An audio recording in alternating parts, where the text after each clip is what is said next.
sure, didn't know if I was going to survive, which would mean definitely I wouldn't be making music, as far as I know.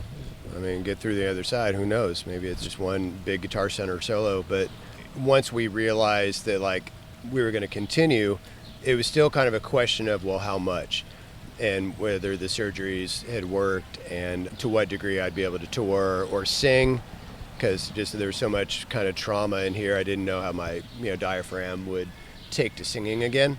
It feels like you'd imagine, and but the uncertainty coming out on the other side of it had brought a vitality with it that we're still enjoying quite a bit, and we've grown from it. I think a lot of people, when they run into a wall like that, they don't try to go further. It just kind of ends there, and you kept going, and even excelling past where you were before, which is pretty cool. Pretty cool. Thank you. You're welcome. For me, it's different because I'm not talking about myself as Mike is, but when Adrian died, he and I had already parted ways as far as the band goes. I think Jesse and I were both kind of unsure about how to continue forward because we didn't know if that would be disrespectful or if that would be dishonorable towards him. Maybe as time went on, we both kind of just came to terms with what had happened. We thought it would be dishonorable to stop. The right thing to do is to go forward.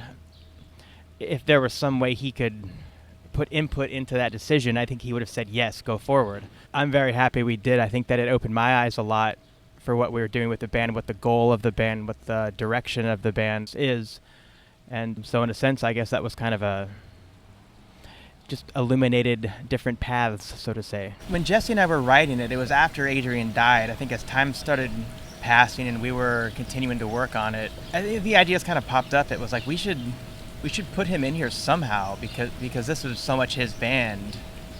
And now that he's gone, it wouldn't seem like it would have been right to have not put something of Adrian in there. So we had the idea going into the studio. We didn't have the particular vocal sections we wanted to use. I think I wanted to take it from the fourth track off of Four Phantoms because that was his favorite song on the record. When we were into the mixing process, Billy said, okay, you guys are gonna go get lunch. I'm gonna work on some stuff. I'll hopefully have this section put together when you get back. When we came back from getting lunch, he had gotten a lot done, and he was like, check this out. I got this cool thing. I took some of Adrian's vocals and I put them in that spot we were talking about. I wouldn't say there's particularly lyrics to it. That's a lot of cutting and pasting and kind of manipulating of some leftover tracks that weren't on, that were muted out on the fourth track on Four Phantoms. But a lot of that was just us just sitting there discussing, like, let's move that over, let's put a high scream there. Yeah, just manipulating it so it fit. And I love the way that it came out. Like, even listening to it now, it kind of gives me chills how well it fit in there. It wasn't a direct, cut and paste job. There was a lot of attention and mixing going into that.